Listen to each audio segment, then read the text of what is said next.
How's it going, everyone? It's Spencer here with Spencer Stuff. Welcome to the community. I appreciate you being here. Today we're going to be looking over a headphone that I've owned for quite a while, the WH-1000XM4, and I'm going to give you some insights on if I think you should buy this product in 2025. It's a 4-year-old product by now. I bought this back in August of 2020, but there's a reason Sony still sells this product, and it's because it's a very good headphone.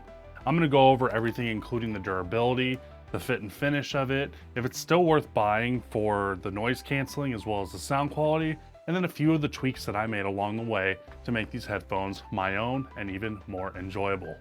But before I do that, I ask that you please hit that like button, subscribe, and ring that bell notification icon so you're informed of everything I upload in the future. Thank you so much.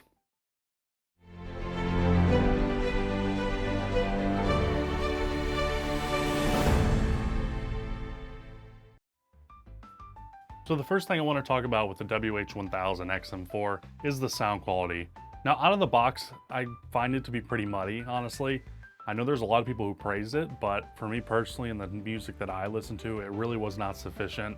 As someone who listens to more rock, jazz, classical, and a little bit more vocal, these tend to get a little bit muddy compared to what I'm used to, especially out of the Audeze Maxwell now, and at the time, the Audeze Penrose. So for me, I had to go into the app and do some EQ adjustments. Now this app does have 5-band EQ, well, technically 6 if you include the clear bass option, but you can definitely EQ this headphone to sound a lot better than what it does. And I'm gonna really just jump into this app right now to show you what my EQ settings are so that you can get the best sound out of this headphone that you could possibly want. So when using Sony's Sound Connect app, you are offered the option for equalizer. I use the manual setting and I'm gonna go in here. And you can immediately notice that I have almost like a V shape in the positive direction when I'm using the EQ adjuster. So to begin with, the lowest band, the 400 Hertz band, I have it at 0. For the 1 kilohertz band, I have it at 3. For the 2.5 kilohertz band, I have it at +6. 6.3 kilohertz band, I have it at +2. The 16 kilohertz band, I have at 0. And clear bass, I have at 0. Now the primary reason that I do this, it gets rid of the muddiness and it brings up some of the mid-range and the vocals a little bit more in the mix. And I find it makes the headphone a lot less muddy in general. You're pulling out more detail. And no matter what you listen to, you're gonna find that it's more of a neutral sounding headphone on the whole. I find that it's balanced overall. You have a lot more coherent audio.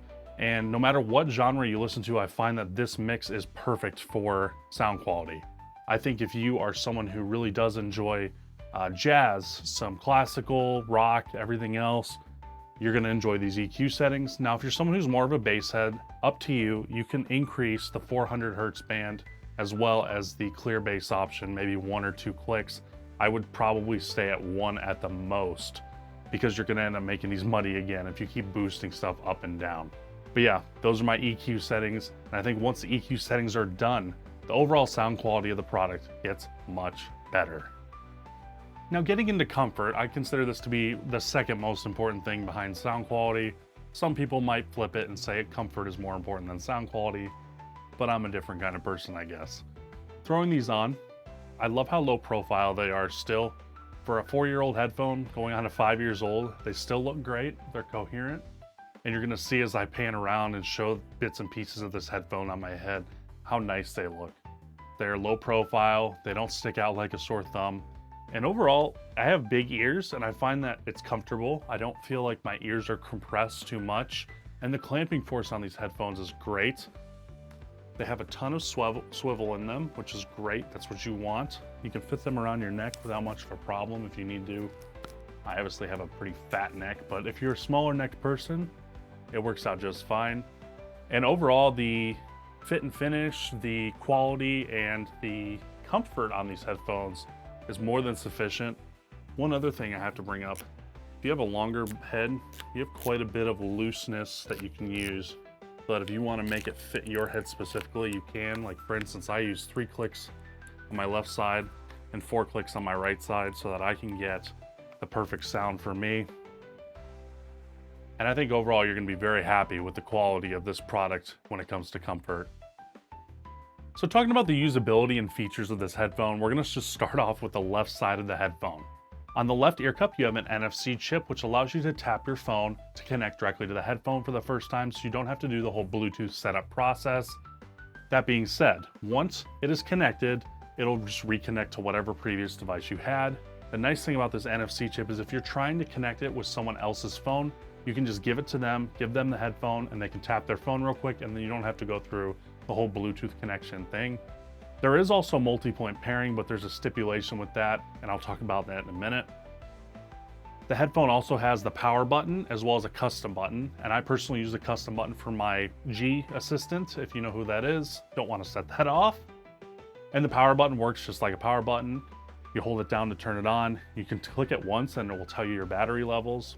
And then included with the left side, you have a 3.5mm headphone jack, which is great. I'm very happy they have it. The only downside is you lose your EQ adjustment on board to the headphone. So you have to weigh your options here. And then on the inside of the ear cup, you have a little rectangle that senses your ear, which basically will tell the headphone to pause your music or start your music back up if you take your headphone off. Now I want to make this note, so I was going to say it earlier. The multi-point pairing is a great option, but if you're someone who uses LDAC like I do, which is like a lossless digital audio codec over Bluetooth, you lose the ability to use it. So for multi-point pairing, I recommend keeping it off because you want to keep Bluetooth at LDAC quality audio. Now, if you're someone with an iPhone, it probably won't matter as much because you don't have LDAC as an option. But if you're someone with an Android, you're going to want to use LDAC. As well as this, you can go into your developer options and push the highest quality audio possible. I recommend doing that if you are in an environment that is not full of 2.4 gigahertz signals. I know, I'm sorry, I'm getting too techie, but you have a lot of fun that you can do with these headphones. Now moving into the right side of the headphone. So in the right cup, you have all of your touch controls. If you slide forward, you're gonna be able to fast forward. Basically, slide forward and hold, you'll fast forward. Sliding forward will skip the song. Back will make it go back or go to the previous song. If you hold back and then hold down, it'll rewind the song, slide up, slide down, volume down. And it's extremely intuitive, honestly. I have not had any issues with it. If you use these in the environment that they're supposed to be, which is indoors and not outdoors, they're fine. If you get rain on them, then they can kind of get a little bit weird. But it's to be noted that these should not be out in the rain anyway. That is one feature I do wish these had, was an IPX rating that's higher, or I don't even think there is one. So don't be taking this out in the rain, and I really don't recommend bringing these to the gym either. Either way, they're gonna make your head sweat like crazy if you're at the gym. But the water resistance is basically non-existent on these, so please make sure you take care of these headphones. So the last point I want to make for usability, because I think this is the most important point for many, is the fact that these fold. The XM5s do not fold, and I think this is the reason that Sony left these in the market, because they know that people want a portable headphone. This is a good and bad thing for a lot of people. The good thing about this headphone being portable is the fact that it is portable. You can bring it with you, it will fit into bags a lot easier, and overall, you're going to be able to use it in many more places versus the XM5's massive case. But now I'm going to talk about the bad part of it. These hinges become a pain point for a lot of people, and I know that there are a lot of people who have had problems with the hinges on the sides. I have never had a headphone break in my life before, but I make sure to take care of my product no matter what I do. When I take them off, I grip them and slide them off nicely and not super fast. I don't rip them off my head. If you take care of the product, it will take care of you. If you're going to throw these in a bag by themselves and without the case, expect your headphones to break. That's any product though. If you're just gonna throw stuff in a bag and not take care of it, and it's gonna get bumped around and stuff, expect stuff to break. That's how it is. If you take care of your product, it'll take care of you, as I've said before. So, like I said, if it's the elephant in the room for a lot of people that these swivels will actually break, you'll be okay. I promise you, as long as you take good care of them, this headphone is gonna treat you very well. So getting into the noise canceling and battery life with this headphone, there's a little bit of an interesting thing that happened for me, specifically when it came to battery life, but I'll get to that. Noise canceling is great. In 2025, you're gonna be hard pressed not to enjoy these headphones for the noise canceling that they offer. As someone who sits in an office for 8 to 10 hours a day, putting these on, I'm able to tune out any talking, any loud noises that come up. And as someone who works for a speaker company, that is a huge and important deal because there's sounds that come in from everywhere as I sit in the middle of a room basically. So this blocks out plenty of loud noises. They're dynamic enough to where if there are big loud noises that occur, these can pretty much get rid of a lot of that sound. Talking is not an issue, and especially when you're playing music or listening to videos, you're not going to pick up on any background noise really. Now when it comes to battery life, it's labeled at over 30 hours. The issue I'm running into with these is I've charged them so many times now, I'm barely getting about 20 to 25 on a good day. So the battery life has fallen off quite a bit in the 4 years that I've had this product, but that is to be expected when you've been charging this and using this daily for 8 hours a day, at least 3 to 4 times a week. So I would say all in all, you're going to get a great longevity version of this headphone. The battery life is more than sufficient. And even as it gets older, just like any other piece of technology, you're gonna see some degradation from the battery. So the final thing that I want to talk about is the usability of the app. And this app has plenty of options for your headphone, which is a very good thing. Sony moved away from the headphones app, so I'm gonna have to do Sound Connect first. And you're greeted at this screen. It shows your headphones, which is great. You have your ambient sound control for noise canceling, ambient sound or off. I always leave mine on noise canceling. I want my noise canceling to work all the time. I don't care where I am. If you want to pump ambient sound through if you're on a run, go ahead and do so. You can also turn it off, which kind of is pointless to me. I don't know why you just want to use the earpad quality audio, but hey, it's your prerogative to do what you want with your headphone. You have an equalizer setting, which is great. Your adaptive sound control. This basically allows the headphones to essentially sense what environment you're in. So if you're walking or something, it'll change the settings accordingly.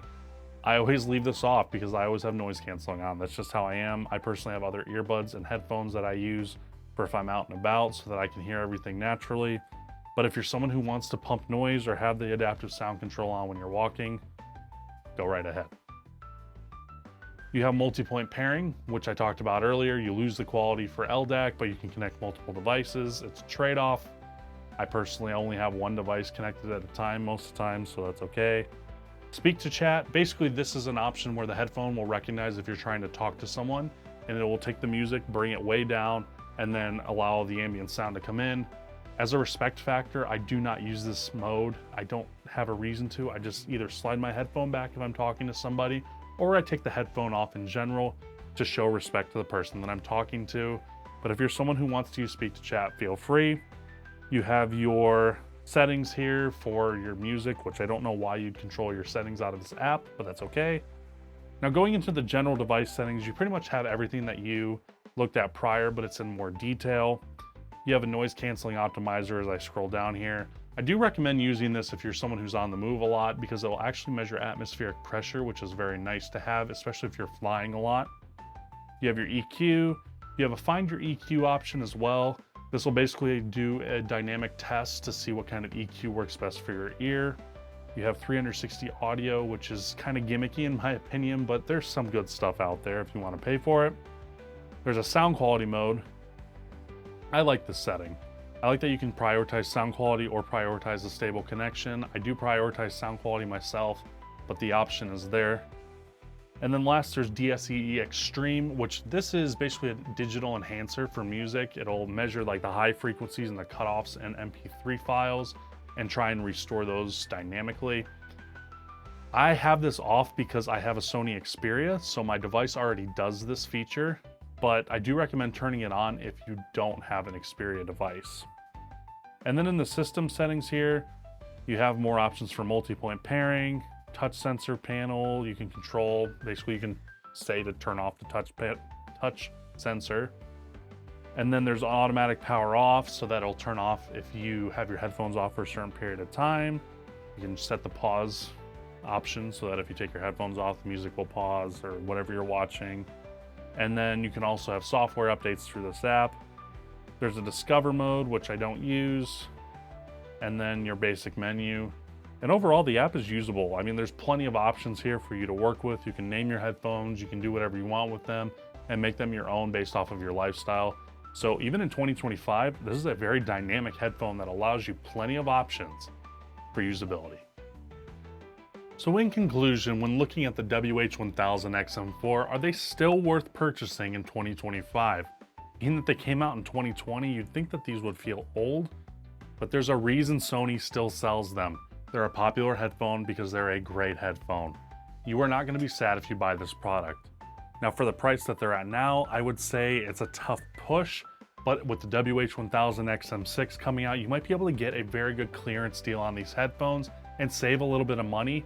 And I don't think you're going to lose out on too many features.